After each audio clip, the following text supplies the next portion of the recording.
அன்பிற்குரிய சகோதரர்களே, நண்பர்களே, உலகத்திலே எல்லாம் தெரிந்தவர்களும் யாரும் இல்லை, எல்லாம் தெரியாதவர் எதுவும் தெரியாதவர்களும் யாரும் இல்லை.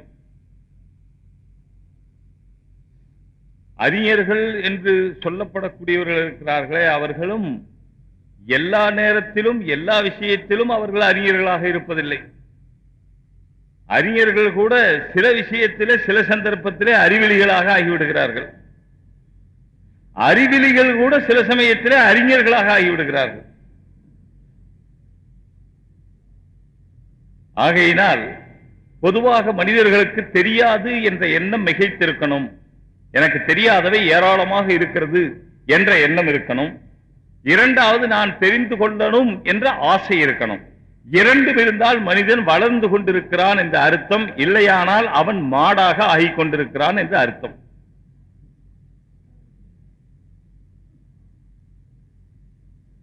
தெரியவும் இல்லை, தெரியலைங்கிறது தெரியவும் இல்லை, தெரிஞ்சுக்கணுங்கிறது தெரியவும் இல்லை. இப்ப நான் அதை வேற வார்த்தையில சொன்னா தப்புங்களாது? நீங்க எல்லாம் சொல்லுங்க, தப்புங்களாது? கரெக்ட் சொல்லுங்களேன். கரெக்ட் தான். அதனால ஒண்ணு, தெரிஞ்சுக்கணுங்கிற ஆசை எந்த மனுஷனுக்கு இருந்து கொண்டே இருக்குமோ அந்த மனிதன் வளர்ந்து கொண்டே இருப்பான். ஏன் தெரிஞ்சுக்கணும்னு சொன்னா, நமக்கு தெரியாத விஷயங்கள் ஏராளமா இருக்கு, அதனால தெரிஞ்சுக்கணும். சரி, தெரிஞ்சுக்கிறது நம்மளா எப்படி தெரிஞ்சுக்கிறது? படிச்சு தெரிஞ்சுக்கலாம், இன்னொன்னு கேட்டு தெரிஞ்சுக்கலாம். கேட்பது என்பது ஹதீஸிலே வந்திருக்கிறது. நல்ல கேள்வி கேட்பது கூட ஒரு பெரிய அறிவிலே பாதி. நீ உட்கார்ந்து முகமது ஷரீப் மிஸ்பாஹி, கொஞ்சம் தள்ளி வைங்க மைக்க. போலூர் பவுஞ்சூர். ஜமாத்தே இஸ்லாமிய அகீதா என்ன? அவர்களை அஹ்லுஸ் சுன்னத் வல் ஜமாத்தினர் அவர்களை நாம் எப்படி பயன்படுத்த வேண்டும்? அவர்கள் யார்? அவர்களுடைய அகீதா என்ன என்பது பற்றி சுருக்கமான விளக்கம் தெரிந்து கொள்ள ஆசைப்படும். ஜமாத்தே இஸ்லாமியினுடைய அகீதா, நம்முடைய அகீதா என்னவோ அதுதான் அவங்களுடைய அகீதாவும், அவங்களுடைய அகீதா என்னவோ அதான் நம்முடைய அகீதாவும். ஆனா என்ன வித்தியாசம் சொன்னா, மேல ஷர்ட் போடணும், கீழே லுங்கி கட்டணும். இதான நம்ம அகீதா எல்லாருக்கும். இப்போ மேல அவங்க ஷர்ட் மட்டும் போட்டிருக்கிறாங்க, லுங்கி கட்டல, வச்சிருக்கிறாங்க, கட்ட மாட்டேங்கிறாங்க. இவ்வளவுதான் வித்தியாசம். நாம் சொல்றோம் தீன், இபாதத், தொழுகை, நோன்பு, ஹஜ்ஜு இவைகள் தான் முதலிடம். பணம், பொருளாதாரம், அரசியல், நிர்வாகங்கள், உலக நடவடிக்கைகள் இதுவெல்லாம் இரண்டாம் பட்சம். தொழுகை, நோன்பு, ஹஜ்ஜு அல்லாஹ்வுக்கு நேரடியாக செய்யப்படக்கூடிய வணக்கங்கள் தான் முதலிடம் பெற வேண்டும். அவைகளுக்காகத்தான் நாடும் நாட்டு நடப்பும் அரசியலும் பொருளாதாரமும் பணமும், பணம் இல்லாமல் இருப்பதும் இதுவெல்லாம் இபாதத்துக்காகத்தான் என்று நாம் சொல்லுகிறோம். அவங்க சொல்றாங்க அரசியல், பொருளாதாரம், நாட்டு நடப்புக்காகத்தான் தொழுகை. இந்த நாட்டு நடப்பு சீர்திருத்தத்துக்கு தொழுகை வேணும். தொழுது அல்லாஹ்வை பயக்கூடியவராக ஆனால் அவர் நாட்டு நடப்பு சீர்திருத்தமாக நடக்கும். அதனால் நாட்டு நடப்புக்காக தொழுகை என்று அவர்கள் சொல்லுகிறார்கள். நாம சொல்றோம் தொழுகைக்காக நாட்டு நடப்பு நாம சொல்றோம். இதுதான் வித்தியாசம். இந்த அடிப்படை வித்தியாசம் வர்ற காரணத்தினால இபாதத்தினுடைய மகிமை குறைஞ்சு போகுது. அல்லாஹ்வுடைய நம்பிக்கையில் இருக்க வேண்டிய அந்த நம்பிக்கை உண்டாக்கக்கூடிய வணக்க வழிபாடுகளில் இருக்கக்கூடிய ஈர்ப்பு குறைஞ்சு போகுது, அதனுடைய கவர்ச்சி குறைஞ்சு போகுது. யார் இபாதத்தை கொண்டு வந்து கொடுத்தார்களோ அந்த நபிமார்களின் மீது உள்ள லைஃப் குறைஞ்சு போகுது. அதனால் அவர்களையே குற்றம் சொல்லக்கூடிய நிலையிலே தஃபீமுல் குர்ஆன்ல பல இடத்துல, அல்லாமா மௌதூதி எழுதின தஃபீமுல் குர்ஆன்ல பல இடத்துல நபிமார்களை பற்றியே குறை சொல்லக்கூடிய வார்த்தைகள் சொல்லி இருக்கிறார். அதே போல சஹாபாக்களை பற்றி அவதூறான, ஆனால் அவர்களை பற்றி விமர்சனம் செய்கிற உரிமை நமக்கு ஏன் இல்லை என்று கேட்டு அவர்களை பற்றி தவறான, அவர்கள் வட்டி தின்கிறவர்களாக இருந்தார்கள், அவர்கள் பொறாமையின் சூழ்ச்சிக்காரர்களாக இருந்தார்கள். பத்ர் சம்பந்தமானதுனால பத்ர் சம்பந்தமான ஆயாத்துகளுக்கு இடையில இந்த விளக்கங்கள் எல்லாம் தஃபீமுல் குர்ஆனிலே மௌதூதி அவர்கள் எழுதியிருந்தார்கள். ஆனால் ஒரு ஆசிரியர் ஒரு கிதாபை எழுத முடித்த பிறகு அந்த கிதாபிலே எதையும் சேர்க்கவோ அல்லது எதையும் நீக்கவோ கூடாது என்று எழுத்து துறை மரபுக்கு துரோகமாக இன்றைய ஜமாத்தே இஸ்லாமியினர்கள் அந்த கிதாபுகளிலே எதுவெல்லாம் ஆட்சேபனைக்குரிய விஷயங்களோ அவைகளை எடுத்துவிட்டு இவர்கள் பிரிண்ட் போட்டுக் கொண்டிருக்கிறார்கள். இவர்கள் அல்லாஹ்வையும் ஏமாற்றுகிறார்கள், அவர்களுடைய தலைவரான மௌதூதிக்கும் துரோகம் செய்கிறார்கள். அவருடைய கிதாபில் எதையும் எடுக்கக்கூடாது. எப்போ ஒருத்தர் ஒண்ணு எடுக்கலான்னு வந்துச்சு, இன்னொருத்தர் இன்னொன்னு எடுப்பார், இன்னொருத்தர் இன்னொன்னு எடுப்பார். யாருக்கு எதுவெல்லாம் சாதகமோ எடுப்பாங்க, யாருக்கு எதுவெல்லாம் சாதகமோ சேர்ப்பாங்க.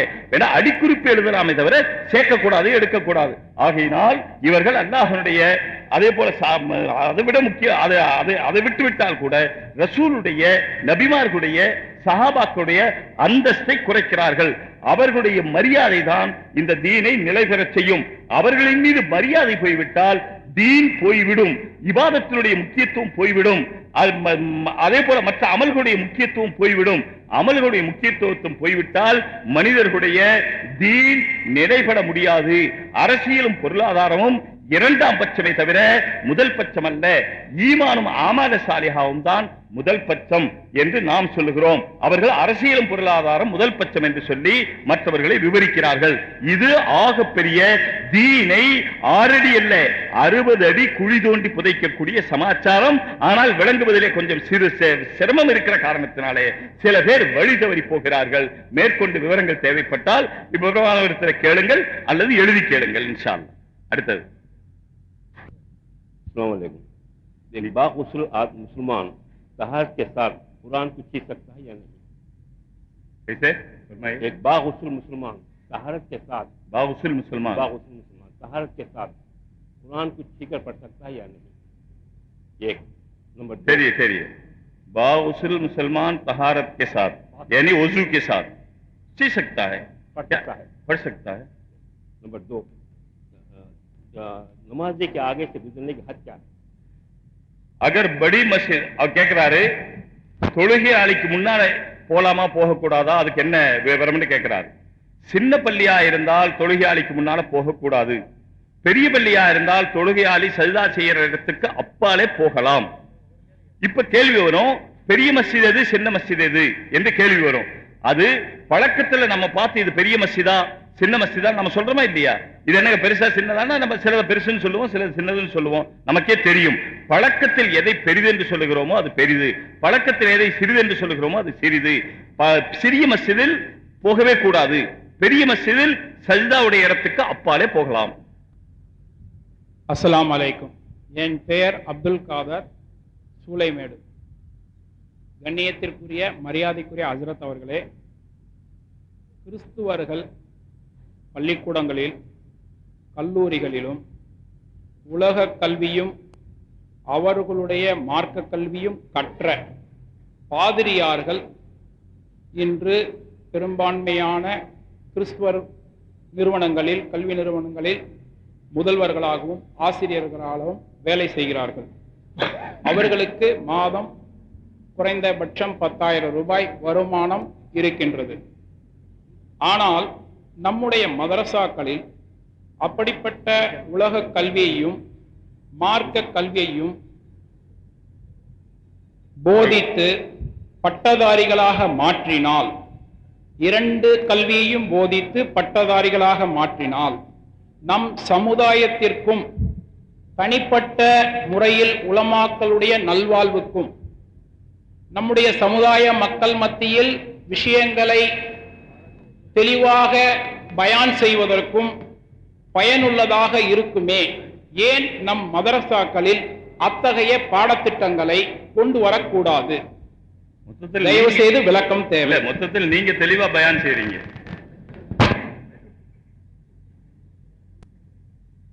இன்ஷா அல்லாஹ் அதை பத்தி ஆலோசனை பண்ணுவோம். சொல்றது ரொம்ப நல்ல அபிப்பிராயம். தங்களுடைய மார்க்கத்தினுடைய சேவையில் அவர்கள் வழி தவறாமல் இருப்பார்கள் என்ற நம்பிக்கை இருக்குமானால், இன்று நம்முடைய மாதமும் மதரசாக்களும் மார்க்க சேவகர்களும் உலமாக்களும் சேவை அடிப்படையில் தான் இந்த துறையை ஏற்றுக்கொண்டிருக்கிறார்களே தவிர பொருளாதார வளர்ச்சி அடிப்படையிலே, பொருளாதாரத்திலே தாங்கள் முன்னேற வேண்டும் என்ற அடிப்படையிலே இந்த வளர்ச்சி, இந்த கல்வியை அவர்கள் ஏற்றுக்கொள்ளவில்லை. அவர்கள் ஆலிம்களாக அதற்காக ஆகவில்லை. உலகத்தில் என்ன கஷ்டம் வந்தாலும் சரி, நான் நபி ஸல்லல்லாஹு அலைஹி வஸல்லம் வாரிசாக இருந்து இந்த தீனை பரத்துவேன், தீனை பரத்துவதற்காக மட்டுமே நான் இருக்கிறேன் என்ற ரீதியில் அவர்கள் மதரசாக்கள் சேர்கிறார்கள்.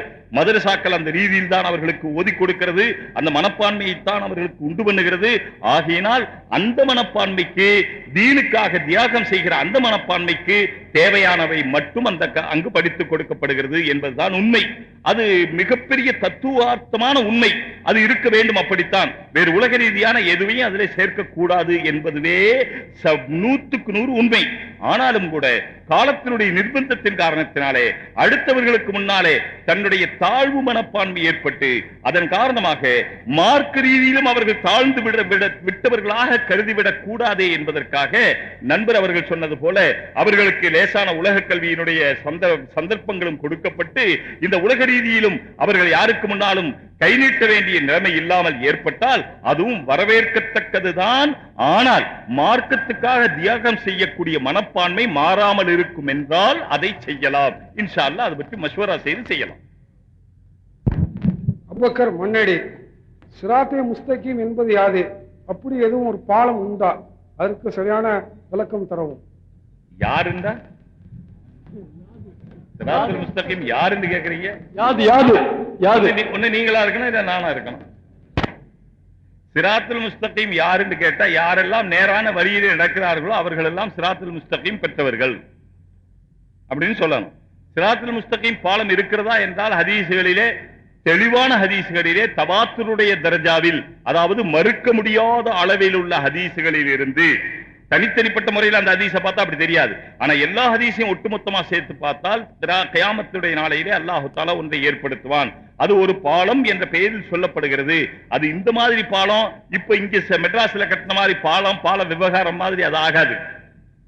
இது பாலம் ஓவர் பிரிட்ஜ் பாலம், அதுல இல்லவோ விவகாரம் எல்லாம் வந்து அது மாதிரிலாம் அது ஆகாது. அது எப்படி இருக்கும் என்பது அங்கே போன பிறகுதான் தெரியும். ஹதீஸிலே நமக்கு விளங்குவதற்காக அது பாலம் என்று சொல்லப்பட்டிருக்கிறது. பாலம் என்று நம்ப வேண்டும். அந்த பாலத்தை கடந்தே ஆக வேண்டும். அதிலே தவறு செய்தவர்கள் பாலத்திலே கலாலீபு, அதிலே கொக்கிகள் இருக்கும், அதிலே மாட்டி அவர்கள் நரகத்திலே விழுந்து விடுவார்கள். இதுவெல்லாம் வந்திருக்கிறது. இதுவெல்லாம் எப்படி இருக்கும்? பம்பாயில போனதுக்கு பிறகு அந்த மியூசியம் எப்படி இருக்கும் நீங்க உட்கார்ந்து ஒருத்தருக்கு பம்பாய் ட்ரெயின்ல போகும்போது கேட்டா, அப்ப நம்ம என்ன சொல்லுவோம்? நம்ம தான் பம்பாய் போறோம் இல்ல, அங்க போய் பார்த்துக்கறலாம்னு சொல்லுவோம். அதே போல நம்ம தான் ஜன்னத்துக்கு போய்கிட்டு ஆகரத்துக்கு போய்கிட்டு இருக்கிறோம் இல்ல, சிராத்துல நம்மளும் போவோம் இல்ல, அப்ப பார்த்துக்கிறோம் இன்ஷா அல்லாஹ். அஸ்ஸலாமு அலைக்கும். நான் சுல்தான்பேட்டை நிஸ்வான் மதரசாவில் உஸ்தாதாக இருக்கின்றேன். அதாவது என்னுடைய பெயர் முகமது இப்ராஹிம். முத்தலாக்கு வேண்டும் என்று ஒரு கணவன் தன்னுடைய மனைவியை முத்தலாக்கு கொடுத்து விட்டான். பிறகு அந்த மனைவியை மீண்டும் திருமணம் செய்து கொள்ள ஆசைப்படுகின்ற காரணத்தினால் அதற்கு நம்முடைய ஷரியத் பிரகாரம் ஹலாலா என்ற ஒரு முறையை செய்ய வேண்டும். பிறகுதான் மனைவி, அதாவது திருமணம் செய்து பிறகு அவர்கள் தலா கொடுத்து பிறகு மனைவி ஆக்கிக் கொள்ளலாம் என்ற முறை இருக்கிறது. ஆனால் இந்த ஹலாலா செய்வது, கணவன் தவறு செய்த காரணத்தினாலே ஹலாலா செய்ய வேண்டும். மனைவி எந்த தவறும் செய்யவில்லையே, அவளுக்கு இந்த தண்டனை சரிதானா என்பதை தாங்கள் தெளிவுபடுத்த வேண்டும் என்று கேட்டுக்கொள்கின்றேன். அதாவது தலாக்கு கொடுத்தது கணவர், அவர் செய்தது தவறு. தலாக்கு கொடுக்கப்பட்ட மனைவி எந்த தவறு செய்யல இல்ல. அதனால அவர் ஏன் இன்னொரு கணவரை கல்யாணம் செய்து அந்த கணவரோட இருந்து வரணும் அப்படின்னு கேட்கிறார். இப்ப மனைவியும் சம்மதிச்சா தானே இரண்டாவது கல்யாணமே நடக்கும். இரண்டாவது கல்யாணம் நடக்கிறது, இந்த மனைவி சம்மதிச்சாதான் நடக்கும். இவர் ஏன் சம்மதிக்கணும்? இரண்டாவது கல்யாணம் பண்றதுக்கு மனைவி ஏன் சம்மதிக்கணும்? கணவன் பிறகு அந்த மனைவியை மீண்டும் திருமணம் செய்து கொள்ள வேண்டும் என்று ஆசைப்படுகின்றார். ஏதோ தவறுதலாக சொல்லிவிட்டார். முத்தலாக்கு பொண்ணு ஆசைப்படுது, பொண்ணு ஆசைப்படுது. அப்படி பொண்ணு ஆசைப்படுற காரணத்தினால ஏற்கனவே அவர் தலா கொடுக்கிற மாதிரி நடந்திருக்க கூடாது இல்லையா? தலா கொடுக்கிற மாதிரி நடந்த அந்த தண்டனை பெற்ற தலாக்கு பெற்ற காரணத்தினால இந்த தண்டனை இவருக்கு கொடுக்கப்படுகிறது என்று சொல்லலாம். ஆனால் இதான் இப்படி, அதாவது பதிலுக்கு பதில் இதுதான். இவருக்கு அவங்களுக்கு சண்டை வந்து தானே தலாக்க கொடுத்திருப்பாங்க. சும்மா போற போக்கில் ரோட்ல யாரும் தலா கொடுக்க மாட்டாங்களே. அப்ப இந்த பொண்ணு அப்படி ஏதாவது செஞ்சிருக்கும். அது என்ன செஞ்சுங்கிறது வெளியெல்லாம் தெரியாது. குடும்ப பிரச்சனைங்கிறது இருக்குதுங்களே, அதுல கோர்ட்ல போய் பஞ்சாயத்து, அங்க போய் விவாகரத்துக்கு கோர்ட் அனுமதி தரணும்னு சொல்றதெல்லாம், இதெல்லாம் உலகத்துல நான் சொல்லுவேன், அதாவது குடும்பம்ங்கிறத புரியாதவர்கள் பேசுற பேச்சு. குடும்ப விஷயம் இருக்க வெளியே சொல்லவே முடியாது. இந்த குடும்பம்டா ரெண்டு பேரும், அதாவது இந்த அம்மா ஒரு பட்டு சேலை கட்டிக்கிட்டு, ஒரு பட்டு வேட்டி கட்டிக்கிட்டு, ஒரு நல்ல பேண்ட் போட்டுக்கிட்டு ரோட்ல நடந்து போறதுக்கு பேரா குடும்பம்? என்னங்க விளங்க மாட்டேங்கிறீங்க, போங்க. உங்ககிட்ட மாரடிக்க வேண்டியதா இருக்கு. கல்யாணமே பண்ணலையா ஒருத்தர்? பூரா பசங்களா உட்காந்துக்கிட்டு நீ பண்ணிட்டீங்களா? இது பூரா கல்யாணம் பண்ணாதவங்களா முன்னால உட்காந்துக்கிட்டு பெரிய பேஜாரா போச்சு. இவரும் அப்படித்தான். இந்த ராமத்துள்ளாவும் கல்யாணம் பண்ணல.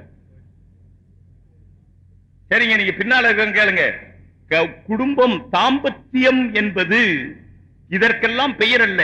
கணவர் சம்பாரிச்சு கொண்டு வந்து கொடுக்கிறது, வீட்டுல மனைவி சிக்கன் வாங்கி 65 செய்யறது, ரெண்டு பேரும் ஒன்னா உட்கார்ந்து சாப்பிடு, நீயும் சாப்பிடு நானும் சாப்பிடுன்னு சொல்றது, இவர் அந்தம்மா வாயில் எடுத்து வைக்கிறது, இந்த இவர் வாயில் எடுத்து வைக்கிறது, வாயில் எடுத்துன்னா வாந்தி எடுத்து, அது இதெல்லாம் அசல்ல தாம்பத்தியம் இல்ல.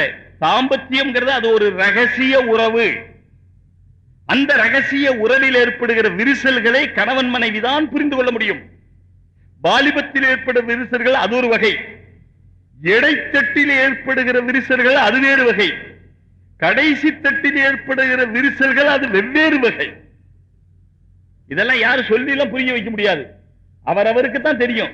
நீங்க போய் பாருங்க, அதாவது நல்ல அந்த செக்சுவல் டாக்டர்களிடத்துல போய் ஆம்பளை போய் மருந்து வாங்கிட்டு இருப்பாங்க. எப்ப உனக்கே முடியலையே, பேசாம அல்லாஹும்ம பிஸ்மிக்க அமூத்து வஹ்யான்னு தூங்க வேண்டியதுதானே, எதுக்கு போயிட்டு நீ போய் மருந்து வாங்கிட்டு இருக்கிற அப்படின்னு கேட்டா அதுல ஒரு ரகசியம் இருக்கு, அதெல்லாம் சொல்ல முடியாது. அதுதான் ஃபீஹி, அதெல்லாம் வெளியே சொல்ல முடியாது. அதனால அந்த உறவுகள்ல ஏற்படக்கூடிய விரிசல்களால தான் தலாக்கு வருது. அந்த தலாக்குல ரெண்டு பேருக்கும் சம்பந்தம் இருக்கும். கோர்ட் எல்லாம் அதை விசாரிக்க முடியாது. கோர்ட் விசாரிக்கணும்னு சொல்றதெல்லாம் சும்மா, அதாவது சபடால், அதுல ஒண்ணுமே ஹக்கீகத் கிடையாது. இதுல எல்லாம் கோர்ட் தலையிடவே முடியாது. ஆகையினால்தான் அல்லாஹ் தஆலா சொல்லிட்டா கணவனுக்கு மட்டும்தான் உரிமை. ஆனால் எல்லா கணவனும் தலாக் விட்டுருவாங்களா? எங்க கல்யாணம் பண்ணவங்க எத்தனை பேர், தலாக் விட்டவங்க எத்தனை பேர்? இன்றைக்கு மெட்ராஸ்ல இந்த ஒரு 10 வருஷ காலத்துல நிக்காஹ் பண்ணவங்க எத்தனை பேர், தலாக் கொடுத்தவங்க எத்தனை பேர்? சும்மா ஒரு நிதானமா சொல்லுங்களேன். ஞாயிற்றுக்கிழமையானா தடுக்கி விழுந்தா நிக்காது. சில பேர் ஞாயிற்றுக்கிழமை அன்னைக்கு நல்ல காலையில குளிச்சுட்டு வெள்ளை ஷர்ட் போட்டுட்டு அப்படியே போக வேண்டியது. எங்க நல்ல பந்தல் போட்டு வரவேற்பு போட்டிருக்க மாப்பிள்ளை பொண்ணு உங்க உள்ள நுழைய வேண்டியது. வாங்க வாங்க பாரு, இவரு பொண்ணு வீட்டுக்காரன் அவரை நினைச்சுக்கிட்டு, அவரும் வாங்க வாங்க பாரு மாப்பிள்ளை வீட்டுக்காரன் நினைச்சுக்கிட்டு. ஆக ஞாயிற்றுக்கிழமை கட்டாயம் பிரியாணி உண்டு.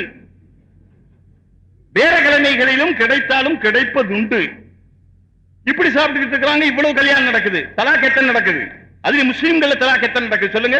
இந்த 10 வருஷத்துல நடந்திருக்கிற நிக்காஹ்கள் எவ்வளவோ, அதிலே நான் அடித்து சொல்லுவேன் 10,000 ஒரு தலாக்கு கூட நடந்திருக்காது. எழுதி வச்சுங்க, 10,000 ஒண்ணு கூட தலாக் நடந்திருக்காது. அப்படி தலாக்கு நடக்கும் போது கணவர் அப்படியே தலாக்கு உரிமை கொடுத்ததுனால எந்த கணவரும் தலாக் கொடுக்கறது இல்லை. ஏதோ குடிச்சு விட்டு கொடுத்தா அது வேற. இது அதெல்லாம் கணக்கிலே இல்லை. அவன்லாம் இன்சான்ல சேர்ந்தவில்லை. குடிச்சவன நாங்க இன்சான்ல எடுக்கிறது இல்லை. ஏன் காரணம் என்ன சொன்னா, ரோட்ல இருந்து அவன் கை காட்டுவான், பஸ்ஸுக்கு டேய் நில்லுடாம் சொல்லுவான். அது தமிழக விரைவு போக்குவரத்து, பாயிண்ட் டு பாயிண்ட், எங்கே நிக்காது. இவன் ரோட்ல கை காட்டுறான், பஸ்காரன் என்ன பண்ணுவாங்க, தள்ளிடுவான்னு சொல்லுவானா? அவன்கிட்ட போய் இறங்கிட்டான்னு பேசுவானா? மரியாதையா ஸ்லோ பண்ணி பிரேக் பிடிச்சு சைட்ல இறக்கி அந்த பக்கமா பஸ்ஸ மெதுவா ஏத்தி கொண்டு போயிடுவான். ஆனா அதே நேரத்தில் எறும்பாடு நின்று ஆரன் அடிப்பான். அவன் நிக்கிற இடத்துல, குடிச்சவன் நின்ற இடத்துல 2 எரும மாடு நின்றா ஆரன் அடிச்சு அப்படியே நகத்தை பார்ப்பான். இவன் அப்போ எரும மாட்டை விட யார மோசமா கணக்கு பண்ணி வச்சிருக்கிறான். அதாங்க விஷயம்.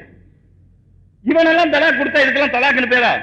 ஆனா மார்க்கம் அதை செல்லுபடியாக்குது. தலாக்கு அவன் குடித்த காரணத்தினால், குடித்த குற்றத்துக்கு தண்டனையாக அவனுடைய தலாக்கை மார்க்கம் செல்லுபடியாக்குது. அது வேற விஷயம். ஆனால் நினைவோடு, சுய நினைவோடு ஒருத்தன் தலாக் கொடுக்கிறதா இருந்தா அங்க விரிசல் ஏற்பட்டிருக்கும். என்ன விரிசல்னா நீங்க கேட்க கூடாது. அந்த 2 பேருக்கு சம்பந்தம் இருக்கு அந்த விரிசல்ல. ஆகையினால் மார்க்கம் தலாக்கு கொடுத்த பிறகு வேறொரு கல்யாணம் பண்ணி அந்த கணவனோடு ஒரு குடும்பம் நடத்தி பிறகு அந்த கணவன் விட்டாலோ அல்லது இருந்தால்தான் இந்த முதல் கணவனை திருமணம் செய்ய முடியும் என்ற சட்டமாகிறது. இப்படி செய்ய வேண்டும் என்பதற்காக அல்ல. பின் எதற்காக?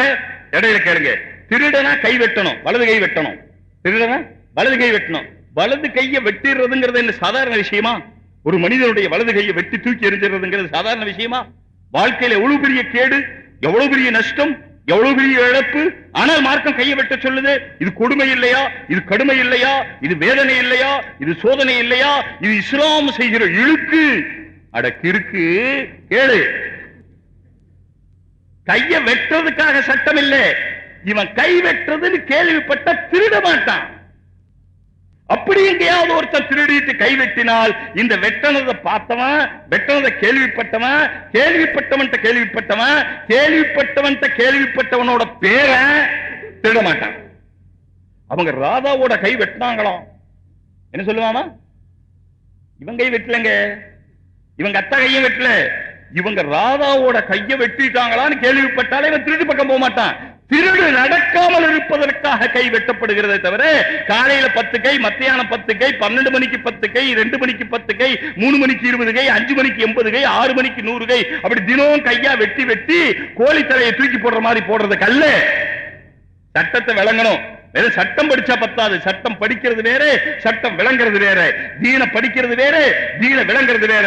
மையுரிதில்லாஹு பிஹி கைரன் யுஃபக்கிஹு ஃபித்தீன். யாருக்கு அல்லாஹ் கைரை கொடுக்க நாடுகிறானோ தீனிலே விளக்கத்தை கொடுக்கிறான்.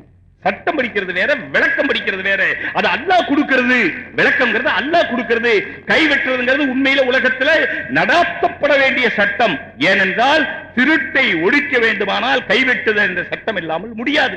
விபச்சாரத்தை ஒழிக்க வேண்டுமானால் திருமணமானவர்கள் விபச்சாரம் செய்தால் கல்லால் அடித்துக் கொள்ள வேண்டும். அப்பதான் உலகத்துல விபச்சாரம் ஒழியும். இல்ல இவனே விபச்சாரத்துக்கு அனுமதிக்கிறான, இவனே என்ன பண்ணலாம்?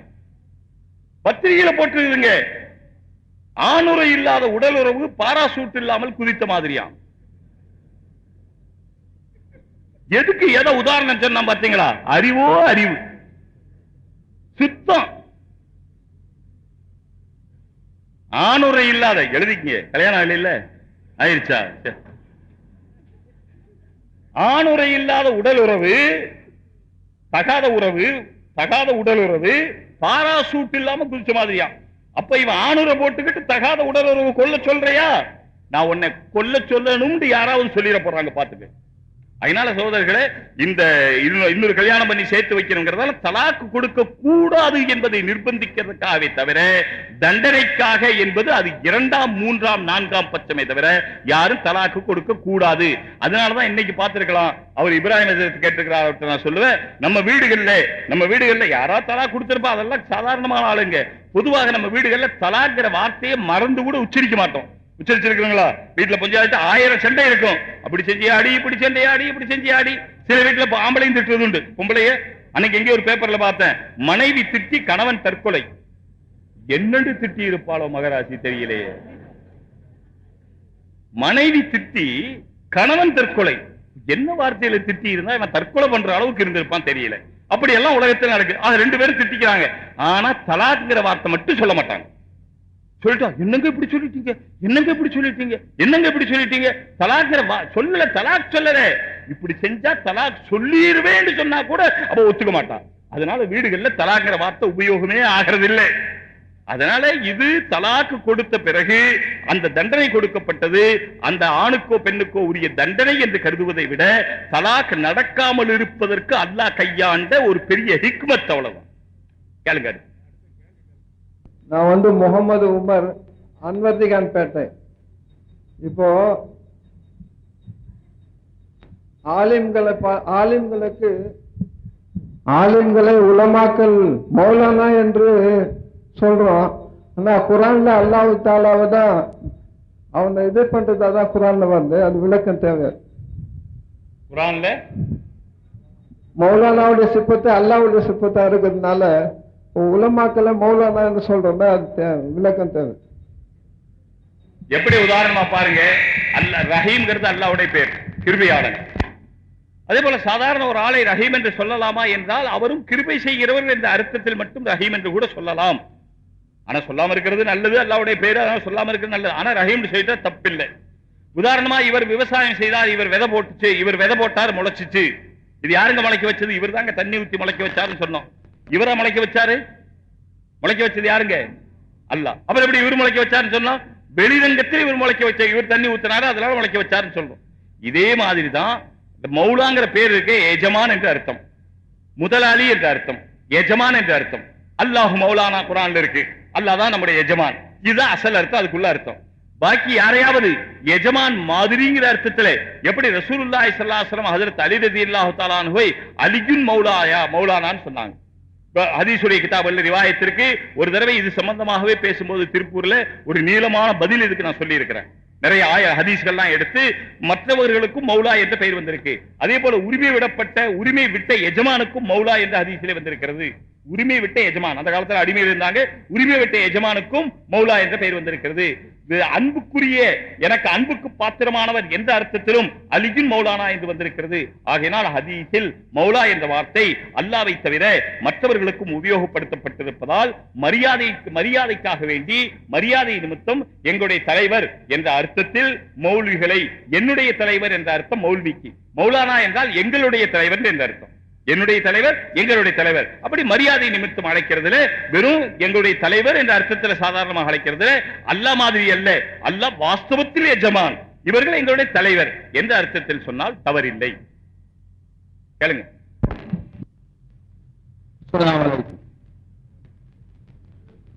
அன்பிற்குரிய ஹஜ்ரத் அவர்களே, எனது ஊர் லெபேக்குடிக்காடு, பெயர் ஹாஜி அன்னிய ரஹமத்துல்லா.